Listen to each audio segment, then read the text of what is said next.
Bonjour et bienvenue dans la quotidienne de School TV, l'émission qui vous raconte l'éducation au quotidien. Au sommaire, aujourd'hui, comment faire pour que chacun se sente compris et trouve sa place dans une famille recomposée?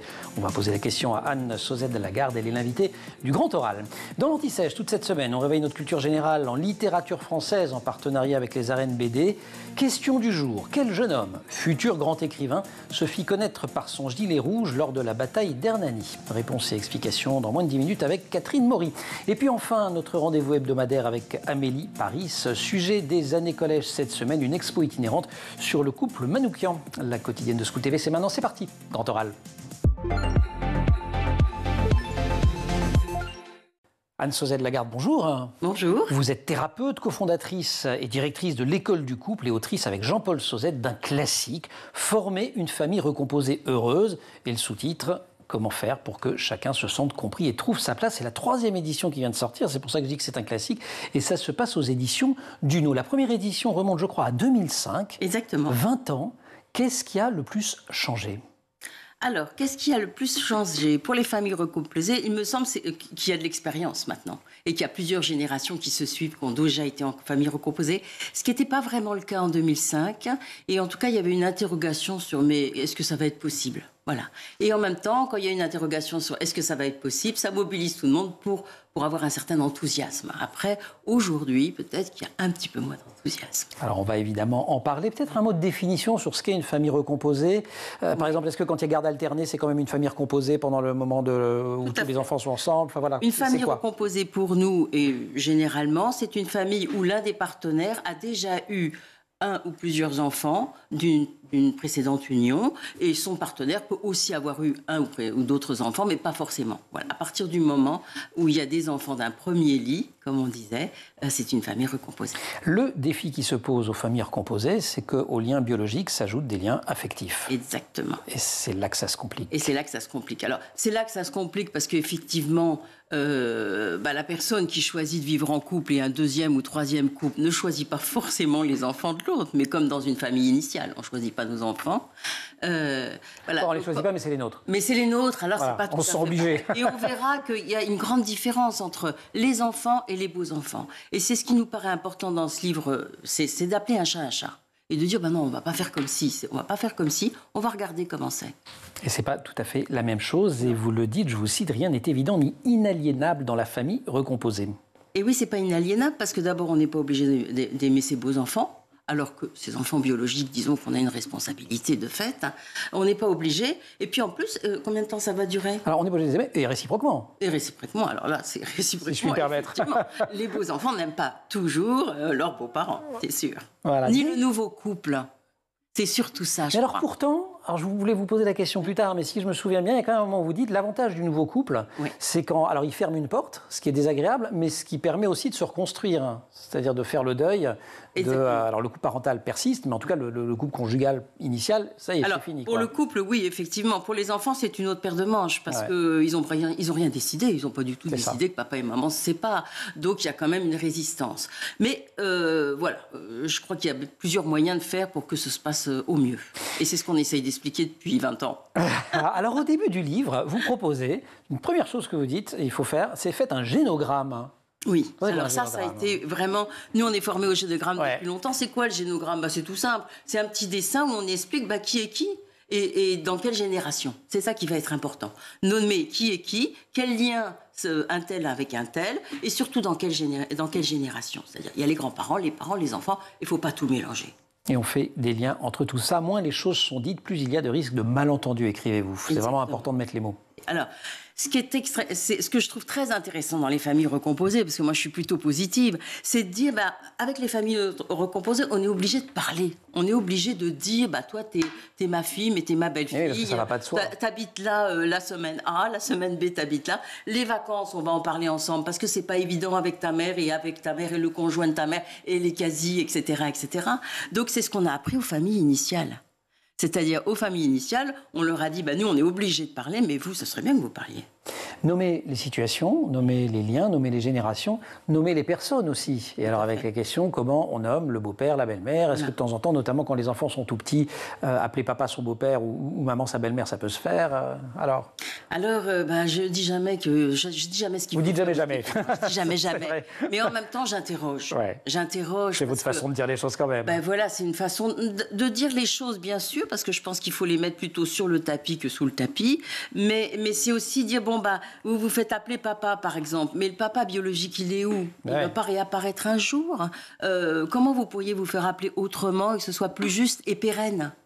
C'est-à-dire que ça ne change pas tout le temps. Il y a aussi, pour les enfants, une question pour moi de sécurité et de pérennité le plus possible.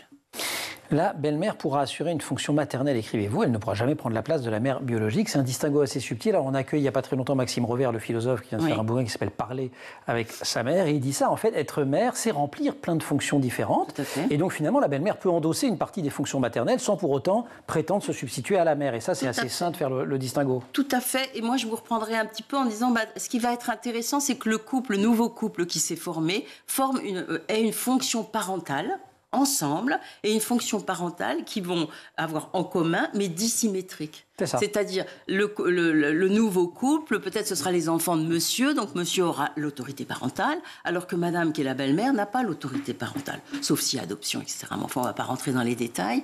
Mais dans le quotidien, quand il y a des adultes à la maison, et des enfants et des ados, les adultes, ils ont une fonction, qui est une fonction de leur génération. Donc, ça va être une fonction parentale dissymétrique. Il y a un côté défi que vous soulignez dans le livre, parce que la famille recomposée, ce n'est pas la première. Et vous dites, cette fois, il faut réussir. Il y a une grosse pression qui pèse sur les familles recomposées. Ouais. Oui, parce que la famille recomposée, elle existe pourquoi? Parce qu'il y a un nouveau couple. S'il n'y avait pas de nouveau couple, il n'y aurait pas de famille recomposée. Mais donc elle existe parce qu'il y a eu un échec. Elle existe parce qu'il y a eu aussi un couple avant qui a eu un échec. Donc une fois qu'on a eu un échec dans la vie, on est un peu échaudé. Et on se dit, la prochaine fois, surtout si j'y emmène mes enfants, parce que maintenant j'ai des enfants, il ne va pas falloir se planter. Il ne faudrait quand même pas se planter. Ouais. Donc il y a une vigilance. Et ça, vous le sentez comme thérapeute quand vous rencontrez les couples, de se dire... Je peux vous dire que les couples, je ne les reçois pas quand ils ont 6 mois de vie de couple, sauf quand ils sont en recomposition. D'accord. Parce que très vite, les choses doivent être parlées. Donc il faut parler. Et ça ne va pas forcément de soi. Dans les conseils que vous donnez aussi, alors je précise que ce n'est pas un livre de conseils au sens faites comme ci, faites comme ça. C'est effectivement plutôt un livre qui invite à se poser des questions. On reconnaît la thérapeute qui tient la plume avec Jean-Paul Sauzet. Il y a l'espace. Il faut recomposer l'espace. Et ça, vous dites, le territoire, il est effroyablement porteur de sens. Alors, c'est moi qui ai rajouté effroyablement. Vous dites qu'il est porteur de sens. Tout à fait. Vous remarquerez, dans le livre, on a mis des petits génogrammes et puis on a mis des maisons. Et les maisons, c'est le 2e dessin que font les enfants après le bonhomme. Il y a la maison. Donc, pour nous, c'était intéressant que ce bouquin puisse aussi parler aux enfants et aux ados. Donc, on a mis des maisons. Et dans la famille recomposée, les espaces, les territoires sont à redéfinir, à partager avec les demi. Avec, alors d'abord les quasi, puisque c'est les enfants de l'autre, et puis après il y aura peut-être un demi qui va arriver, donc il va falloir se pousser dans les chambres. Voilà, donc le territoire est essentiel. Avec quand même une règle de base, il faut que tout le monde ait même s'il ou elle n'est pas là en permanence dans la maison, ait quelque part un espace qui lui soit propre, même si c'est un petit espace. Même si c'est un tout petit espace, c'est ce qu'on appelle c'est la géométrie variable. C'est ça. Donc on va vivre avec la géométrie variable, sans oublier personne, même si un des enfants est là que tous les 15 jours, le week-end, etc. Il a sa place. Il existe. Former une famille recomposée heureuse, comment faire pour que chacun se sente compris et trouve sa place. 3e édition de l'ouvrage d'Anne Sauzet-Lagarde et de Jean-Paul Sauzet. Ça vient de ressortir aux éditions Duno. On retrouve Anne Sauzet-Lagarde dans quelques instants, puisque c'est maintenant l'heure de l'anti-sèche. Catherine Maury. Et toute cette semaine, nous testons ensemble notre culture générale sur la littérature française dans l'Anti-Sèche avec les arènes BD et avec Catherine Maury. Catherine, bonjour. Bonjour Emmanuel. Qui est professeure de français, mais aussi autrice et scénariste de bande dessinée, qui a notamment signé avec Philippe Bercovici l'incroyable histoire de la littérature française. C'est un peu comme la famille recomposée heureuse, 3e édition d'ailleurs. Et ça vient de sortir aux arènes BD. La question du jour, quel jeune homme, futur grand écrivain, parce qu'il a 19 ans à ce moment-là, se fit connaître de tout Paris par son gilet rouge lors de la bataille d'Hernani. Alors, c'est Théophile Gautier. Et on va préciser que la bataille d'Hernani, c'est pas comme Waterloo ou Austerlitz, c'est pas une bataille littéraire. Oui, voilà, c'est une bagarre. Alors, il y a deux camps en présence. Hernani, l'œuvre de Victor Hugo. L'œuvre de Victor Hugo, voilà. Donc, on a d'un côté les classiques, donc les classiques des messieurs très comme il faut, habillés avec des costumes sombres, emperruqués, et de l'autre côté, des jeunes gens chevelus, habillés parfois donc avec des costumes de couleur, donc des punks. Hein. Donc c'est Théophile Gautier, c'est Nerval, c'est Alexandre Dumas, et puis leur chef de file, Victor Hugo. Et ces jeunes gens, ils veulent mettre à bas les règles du théâtre classique. La règle des 3 unités, la bienséance, la vraisemblance, tout ça. Voilà, ils veulent dégager tout ça. Et donc, justement, Hugo écrit cette pièce Hernani qu'il fait jouer à la Comédie Française. Et dans la salle, eh bien, il y a les deux camps qui sont en présence. Et alors, c'est là cour de récré, c'est-à-dire qu'ils s'insultent, ils se huent, ils sifflent, ils s'envoient des épluchures, ils en viennent aux mains, enfin c'est la grande baston. D'où l'expression bataille d'Hernani. Voilà. Et puis c'est Hugo qui triomphe. Et c'est Hugo qui, à la fin de l'histoire quand même, parce que pendant c'est pas évident. Non, mais à la fin. Beaucoup de rébellions littéraires, c'est un peu le fil rouge de cette semaine avec vous, les rébellions dans la littérature française. Beaucoup de rébellions littéraires, querelles des romantiques contre les classiques. On va croiser aussi dans votre livre la rébellion des dadaïstes. Alors on est bien plus tard, on est au XXe. Oui, voilà, c'est 1915, ça commence en 1915. Donc c'est Tristan Tzara, le Roumain, qui décide de mettre tout à bas. Alors c'est non seulement la littérature, mais c'est l'art, les valeurs, tout. Voilà, on fait table rase.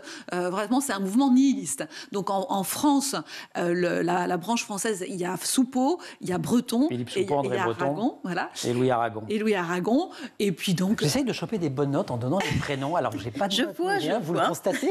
Et là, rien. Parfois de temps en temps, il dit bonne note David Enkoff, c'est bien. Non, pour l'instant, elle est sur son fil. Voilà, c'est encore un petit peu juste, mais bon.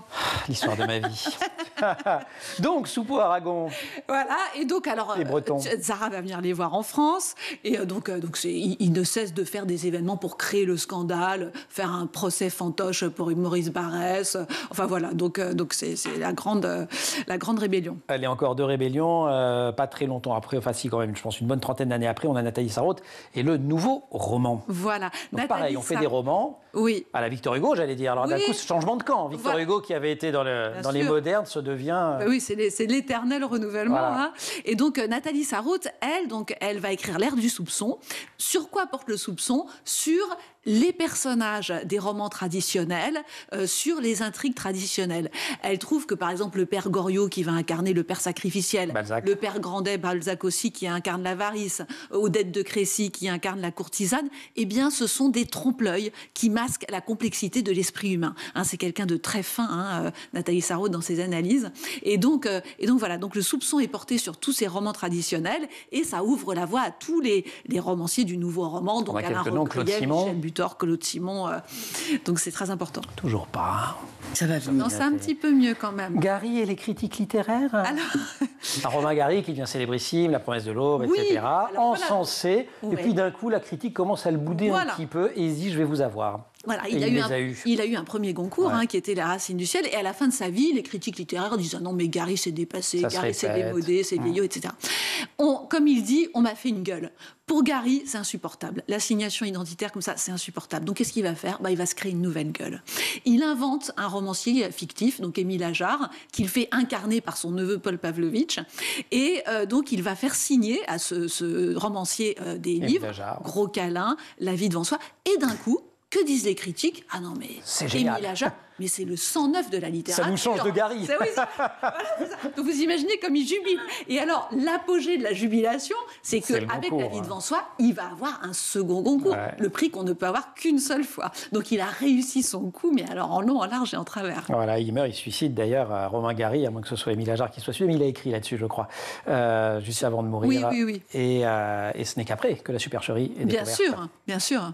Merci beaucoup, Catherine, Merci pour tous ces éclairages sur ces révoltes et ces rébellions littéraires. On va se retrouver demain pour répondre à une nouvelle question. On sera plutôt sur les rébellions féministes, vous allez le voir, puisque la question est la suivante. Sous quel nom le manifeste pro-avortement signé par 343 femmes en 1971 est-il entré dans l'histoire ? Mais pour l'instant, on revient à la famille recomposée, heureuse de préférence avec Anne Sauzet Lagarde. C'est le grand oral. Anne-Suzanne Lagarde, il y a un sujet qui est un peu tabou, compliqué à aborder et qu'il faut absolument affronter, comme tous les sujets finalement quand on vous lit, mais bref, de manière très frontale, c'est la question de l'argent. Oui. Le divorce coûte cher, la famille recomposée coûte cher. Et qui paye qui, pourquoi? Et ça, c'est un gros problème. Oui, tout à fait. C'est un gros problème parce que chacun n'a pas les mêmes moyens. Donc, la famille de monsieur n'a pas forcément les mêmes moyens, y compris donc son ex-femme, la maman des enfants. Et puis, de l'autre côté, il peut y avoir plus de difficultés, etc. Donc, il y a beaucoup de rivalités qui se jouent là-dessus. Question d'équité de traitement entre les enfants. Est-ce qu'on compense des systèmes de péréquation? Est-ce qu'on fait la même chose? Est-ce qu'on fait du comme si? Bon, moi, je suis jamais d'accord pour le comme si. Je suis plutôt d'accord pour dire, voilà, chacun va avoir sa façon de pouvoir gérer l'argent en fonction de ses origines. Et puis, il y a un pot commun dans la vie commune. Donc c'est un peu une péréquation, on va dire. On fait une espèce de péréquation. À peu près la même chose, mais sans... qui peut se revisiter très souvent, et les ados sont très bons pour ça. Et ça, c'est fondamental, parce que vous le dites aussi, c'est-à-dire que les choses ne sont pas figées, sont pas gravées dans le marbre pour toujours. Quoi. Il faut en permanence être capable de réinterroger les choses. Voilà, ce que nous, on suggère, c'est de réinterroger. Voilà. Il n'y a pas de bonne façon. Il n'y avait pas de bonne façon en 2005. Il n'y en a pas plus aujourd'hui. Donc, à chaque fois qu'il y a quelque chose qui coince, comme on dit, il faut en parler. Moi, j'aime bien les temps de parole du dimanche matin au petit déjeuner. Et je propose souvent aux familles recomposées ou pas d'ailleurs, de Alors prendre, justement, mais justement, parce que vous dites beaucoup, il faut se parler. Vous consacrez par exemple tout un chapitre à l'organisation de la vie quotidienne dans la famille recomposée. En quoi ça se distingue de la vie quotidienne dans une famille traditionnelle? C'est la géométrie variable. C'est toujours la même histoire. C'est-à-dire qu'à un moment on est 5, à des moments on est 7, à des moments on n'est plus que 2. Comment ça va s'organiser quand le couple sera tout seul? Est-ce qu'il va essayer d'être tout seul à certains moments sans avoir les enfants? Comment ils vont s'organiser avec les ex? Donc là, il y a pas mal de petites choses qui se gèrent plus ou moins élégamment entre les couples précédents, les couples initiaux et puis les couples d'aujourd'hui. Alors, je pensais que vous alliez prononcer un mot qui revient souvent dans votre livre, qui est le mot de négociation. Oui, il faut négocier, oui. Ouais. À la cuisine. Alors, à la cuisine, vous dites c'est à la cuisine que tout se négocie. Tout se passe. Bon, moi, j'ai été belle-mère aussi, je suis belle-mère. Et dans la cuisine, il se passe beaucoup de choses. Alors d'abord, ce qui est très important, c'est intéressant de voir comment les enfants sont attachés à la nourriture de leurs parents d'origine. Et quand ils vont dans une autre famille, ah non, mais toi, tu fais pas la cuisine. Ah, mais tu fais pas comme maman. Les frites, elles sont pas comme ça. Et les frites, elles sont pas comme ça. Alors les belles-mères et les beaux-pères, ils se tordent souvent en 4 pour essayer de faire comme maman, mais ça sera jamais comme maman. Non, ça peut pas. Donc il y a quelque chose à mettre en route pour dire oui, chez ta maman c'est comme ça, et puis chez nous c'est comme ça, et puis tu vas voir, peut-être tu préfères chez ta maman, et je comprends vraiment. Quand un problème émerge, et les problèmes émergent parfois, vous insistez là encore, alors c'est vrai pas seulement dans les familles recomposées d'ailleurs, mais en disant attention, tout est relationnel, tout est émotionnel. Là encore, en quoi la famille recomposée se singularise dans le type de problème qui peut émerger c'est en même temps l'intérêt de la famille recomposée, c'est que j'ai un de mes enfants qui a donc vécu en famille recomposée, qui, quand on l'a interrogé à la fin du petit bouquin, a dit « Moi, ce que j'ai beaucoup aimé, beaucoup kiffé, comme il dit, ce que j'ai beaucoup kiffé, c'est finalement, comme je vivais dans plusieurs lieux à la fois, ça m'a appris à voir que tout le monde n'était pas pareil et qu'il fallait s'ajuster. » Et donc, je pense que dans la famille recomposée, c'est vraiment l'école de l'ajustement obligatoire. Ce qui sécurise beaucoup les enfants, en règle générale, ce sont les rituels. Et alors là, vous dites, il ne faut pas les rater. Dès le début, on en crée tout de suite.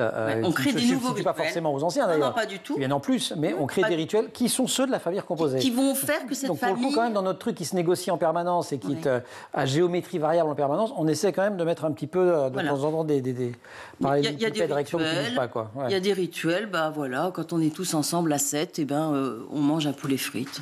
C'est très trivial, mais c'est comme ça. Une famille recomposée heureuse n'est pas une famille sans problème, c'est une famille qui sait se parler des problèmes qu'elle rencontre. Les facteurs d'échec, parce qu'il y a des facteurs d'échec, quels sont-ils? Alors, tout à l'heure, on parlait de qu'est-ce qui a changé depuis 2005. Alors, ça dépend des niveaux sociaux aussi et des possibilités financières. Mais aujourd'hui, les couples qui se recomposent se posent vraiment la question, est-ce qu'on va vivre sous le même toit? En 2005, je pense qu'il y avait... D'abord, il y a toutes les personnes qui ne peuvent pas vivre sur 2 toits différents parce que financièrement, c'est impossible. Voilà, en centre-ville, dans les grandes centre-ville, métropoles, difficile. avoir 2 grands appartements... Exactement. Mais il y a de plus en plus de couples En plus, la proximité, quand les enfants sont petits, il y a la question de l'école. Au collège, ça commence à aller un peu mieux, mais quand même, donc ça pose un tas de contraintes. Oui, tout à fait. Mais il y a des couples qui décident vraiment de ne pas vivre sous le même toit en disant maintenant ça va être trop compliqué, on préfère se voir le week-end. Souvent je les ai en thérapie et je trouve que c'est intéressant parce qu'on négocie. Bon, ok, c'est que le couple le week-end quand les enfants sont pas là, mais est-ce que vous faites quelque chose avec les enfants? Est-ce que les enfants existent et qu'il y a quand même quelque chose qui se met en place d'une histoire familiale recomposée? Et ça, je trouve que c'est quand même intéressant à l'occasion des vacances, à l'occasion d'une sortie peut-être un dimanche après-midi, mais quelque chose qui fait exister cette famille. Tout en sachant, et c'est un des messages qu'on doit comprendre également très tôt, qu'il y a le couple conjugal et puis le couple parental initial, il existera toujours. Oui, alors depuis on a fait des petites précisions de langage. Pour moi, il y a couple conjugal. Il y a une fonction parentale, même dans la famille initiale. En couple conjugal, mais on a une fonction commune, en étant des parents biologiques. Voilà. Et ça permet de clarifier. Parce que quand vous dites je suis en couple parental avec mon ex, tu es en couple, alors avec qui tu es en couple, maman? Non, mais tu es en couple avec le nouveau. Non, puisque tu dis que tu es couple parental. C'est vrai que c'est une fonction, mais enfin, c'est une fonction qui est quand même très reliée. Bien sûr, qui est très reliée. Une fonction peut être très reliée. C'est vraiment une collaboration. J'aime bien le terme coopération. Vous venez de le dire, à la fin du livre, c'est un joli passage d'ailleurs, vous donnez la parole aux enfants. Pourquoi vous avez choisi de donner la parole aux enfants? Parce que c'est eux qui sont centrales. Et c'est ça. S'il y a tant de difficultés, c'est aussi parce que les enfants sont là et qu'on a envie de les protéger. Et en même temps, on a envie de leur proposer quelque chose qui est en fonction de ce que vivent les adultes et pas leur dire autre chose que ce qui est là. Et alors, en dehors du fait que ça leur apprend à s'adapter, que ça leur apprend que les gens sont différents, est-ce qu'il y a une ou 2 leçons? Est-ce que les enfants, à force de les écouter, vous ont appris des choses? Oui. D'abord, ils sont malins, ils nous ont appris les bonnes questions. C'est-à-dire, pourquoi, par exemple, pourquoi tu payes pas mes cours de gym, toi, ma belle-mère? Non, alors le papa peut dire, non, tu ne me les payes pas parce que moi, je les paye avec ta mère, parce qu'on a décidé que c'était l'éducation. Il pose les bonnes questions. Il pose les bonnes questions et nous, on essaye d'avoir des réponses pas trop mauvaises.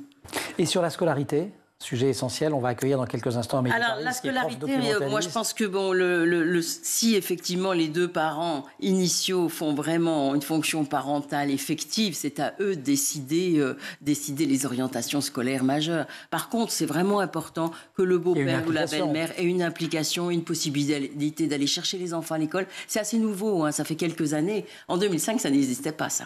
Il faut des autorisations spéciales d'ailleurs, parce que le beau-parent est un... Tout à fait, il faut une autorisation, mais... Voilà. C'est quand même comme s'il ne faisait pas tout à fait partie de la famille, le beau-parent. Il n'y a pas de statut du beau-parent en France, qu'il y a comme il peut y en avoir dans certains pays, notamment scandinaves. Mais il n'y a pas de... ce qui se dit tout le temps, c'est qu'il n'y a pas la pérennité. Si le nouveau couple ne résiste pas au choc de la famille recomposée et de la vie, la famille recomposée, elle s'arrête. Et est-ce qu'on est belle-mère encore ou beau-père alors qu'on n'est plus dans le couple avec le père des enfants? C'est une question de cœur. C'est joli comme conclusion, c'est une question de cœur. On en fait la conclusion? Tout à fait. Génial, merci beaucoup. Anne Sauzet-Lagarde, nouvelle édition, c'est chez Duno Poche. Et c'est signé avec Jean-Paul Sauzet, de former une famille recomposée heureuse. Comment faire pour que chacun se sente compris et trouve sa place? Un mini-mot, l'école du couple, c'est quoi? Puisque j'ai précisé que vous aviez... Alors l'école du couple, une fois qu'on a travaillé sur les familles recomposées, on s'est dit, mais finalement les familles recomposées, elles existent parce qu'il y a des couples. Et le couple, c'est l'entité essentielle. Donc l'école du couple a développé une façon de travailler avec les couples en disant le couple est un organisme vivant, c'est une personne. D'accord, donc c'est une modalité, peut-être une méthodologie psychothérapeutique. C'est une façon de penser le couple. Merci beaucoup Anne Sauzet-Lagarde. Et pour en savoir plus, vous lisez le livre. Nous sommes chaque semaine prêts à notre rendez-vous avec les années collège avec Amélie Paris et c'est maintenant.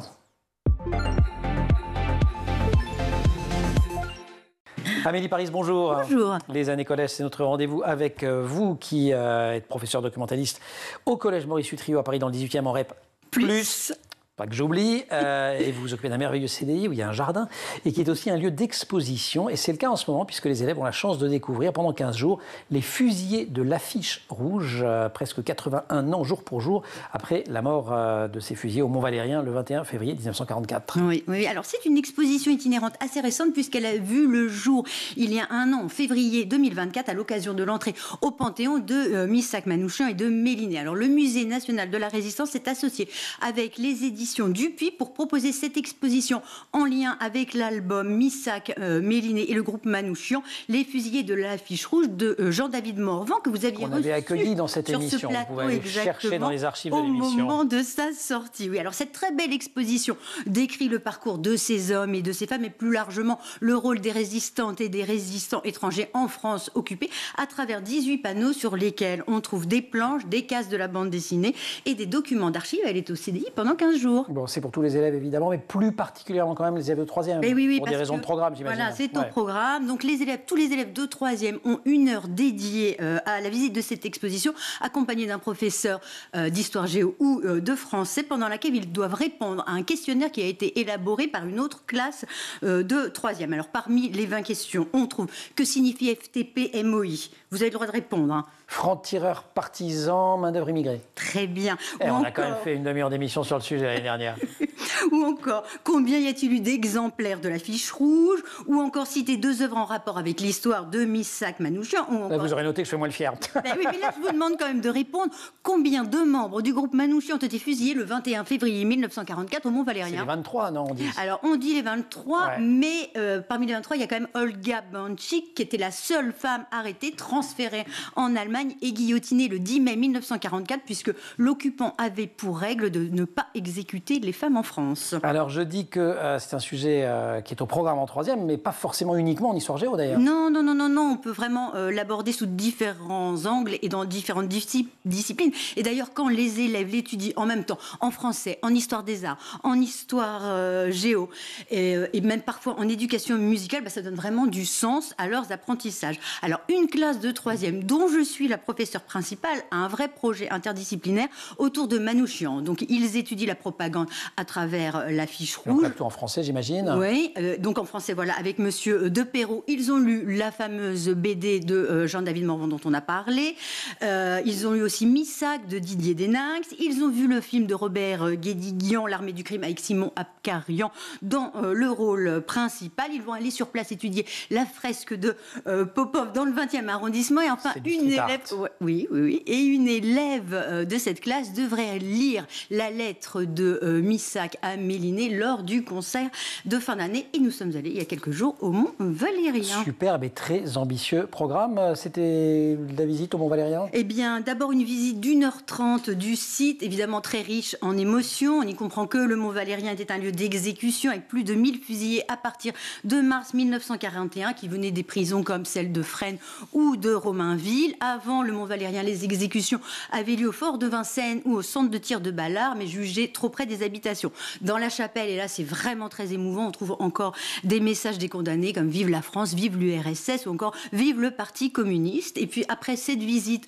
d'1h30, nous avons eu un atelier pendant lequel les élèves ont d'abord étudié des tracts de résistants avant de réaliser leur propre tract, rendant ainsi hommage aux fusillés du Mont-Valérien. Super, un très très beau projet interdisciplinaire. Oh. Bravo. Merci. Voilà. Aux collègues de discipline aussi. Bravo à toutes et à tous et merci pour l'histoire de ce projet autour du groupe Manouchian. On rappelle qu'il y a un an, ce couple de résistants, vous l'avez dit, faisait son entrée au Panthéon. Il y avait une cérémonie à la fois émouvante, engagée. On avait retrouvé d'ailleurs pendant cette cérémonie la maîtrise populaire de l'Opéra Comique, dont on avait également accueilli la directrice il y a quelques mois, peut-être années même maintenant, dans la quotidienne. Amélie, merci mille fois. Anne, merci mille fois également. Je vous renvoie, si vous êtes concernés, mais même si vous ne l'êtes pas, parce qu'on en connaît tous des familles recomposées. Si vous voulez en former une heureuse, vous lisez le livre d'Anne et de Jean-Paul Sauzède. C'est chez Duno Poche. Merci aussi à toute l'équipe de l'émission. Laure Audemont au maquillage, Marine Plantec et Dylan Colère à la préparation de l'émission, qui sont en régie avec aujourd'hui Saïd Mamou au son et Angèle Jean-Girard à la réalisation. Vous restez sur School TV, vous nous retrouvez nous en permanence sur Internet et sur les réseaux sociaux.